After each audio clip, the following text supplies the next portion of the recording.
Good morning, Father Fred here. We're in a park near the San Gabriel River in Georgetown, Texas. And it's an old farm that's been turned into a park. It's got a big pecan grove on it. It's good to be with you this morning. Tomorrow, we honor those men and women who have died in military service to our country. I particularly remember Bill Griffiths from San Angelo, Texas. Bill and I were fraternity brothers for 2 years at Sewanee in the late 50s. During his sophomore year at Sewanee, Bill applied for and won an appointment to the U.S. Naval Academy. Later, when I was recovering from my burn injuries at Brooke Army Medical Center in San Antonio, I received a Naval Academy graduation notice from Bill along with a letter. In the letter, Bill told me he was going to choose the Marine Corps for his career. I immediately wrote a letter to Bill imploring him to stay in the Navy and be safe aboard ship. Several years later, I received the sad news that Bill Griffiths, who was then a captain in the U.S. Marine Corps, had been killed in combat in Vietnam. He was about to finish his third tour of duty there. I shouldn't have been surprised that Bill had chosen the Marine Corps over being a shipboard Navy officer. At Sewanee, we'd been on the track team together. Bill would cheer for and encourage every member of the team. As a Marine, Bill was a member of a team. He was inspired by good teamwork.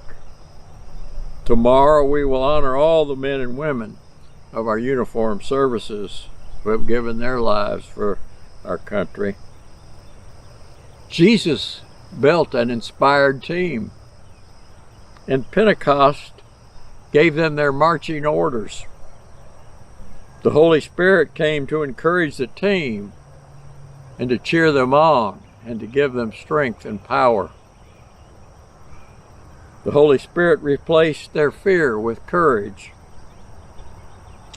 Jesus had promised before he died to send the Spirit of truth, an advocate, to them. And on the day of Pentecost, it arrived. When the world becomes a menacing presence, we need an advocate, a brave lawyer to clear a path of justice and compassion. This is the biblical passage that convinced my attorney father to start attending church without my mother dragging him there. He became a real advocate for his clients, and the Holy Spirit of Pentecost changed his life. He was a member of a team led by the advocate, the Spirit of truth. My first year in the Navy back in 1960 was spent aboard a guided missile testing ship at Cape Canaveral, Florida. It was exciting to watch night launches of the first great missiles into outer space from Cape Canaveral. The flames at night would shoot out from the rocket engines like tongues of fire that remained visible miles above the earth. Their display of power never failed to fill me with a sense of wonder and awe. But those Cape Canaveral experiences, even though awe-inspiring, they didn't change my life. They were not Holy Spirit experiences. Think back to a time when you felt as if you had been recreated. It may have been at a church camp, a retreat, or a Bible study. It may have been a backpacking trip or climbing a mountain.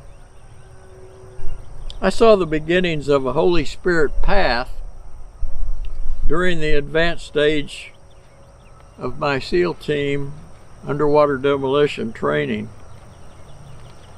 One important area of our training involved the high-speed boat retrieval of a demolition team after they had set off high explosives consisting of TNT and C4 plastic close to shore. The purpose of this demolition was to clear obstacles that would help create a safe landing site for an amphibious force invasion. After we had armed the explosive field, we had 10 minutes to swim out to sea before that explosive field went off like a volcano.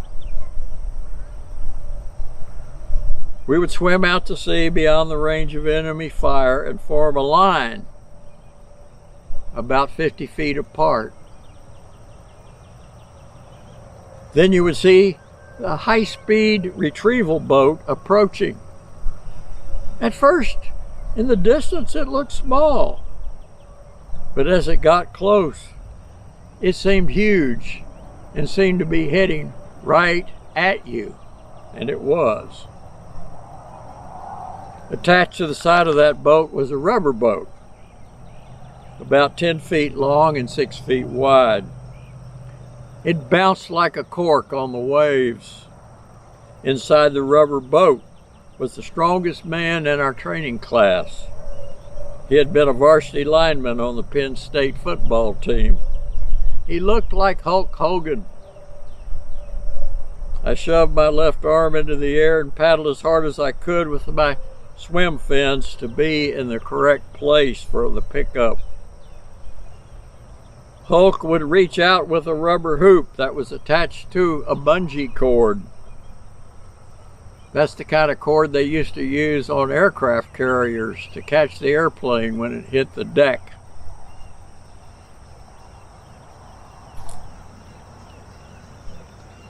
Hulk would slap that rubber hoop onto my left arm,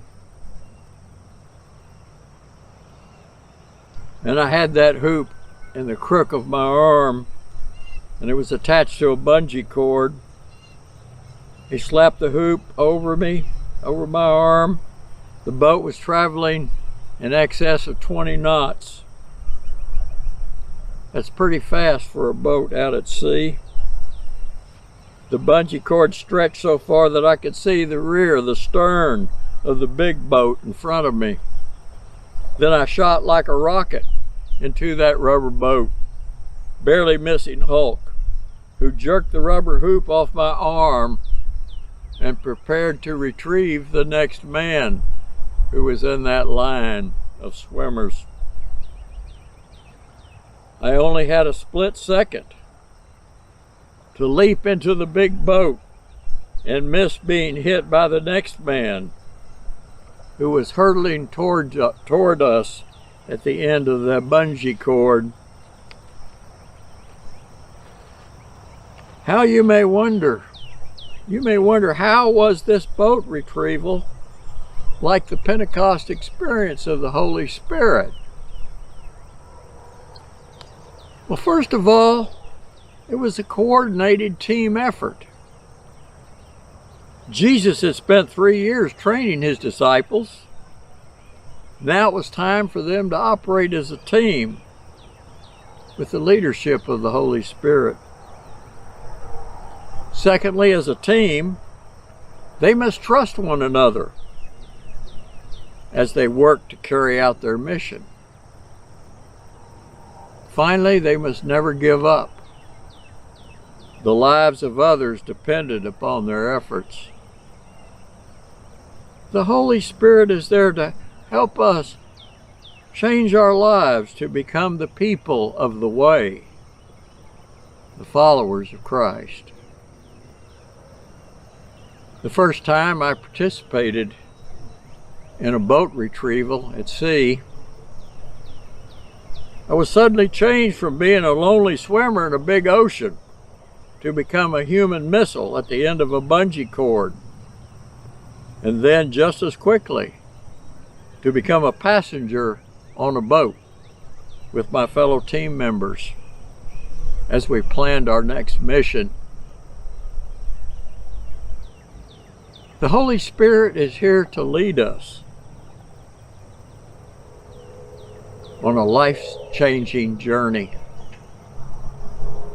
Our DNA is the Spirit of truth. Welcome aboard. It's been wonderful being with you today. God bless you.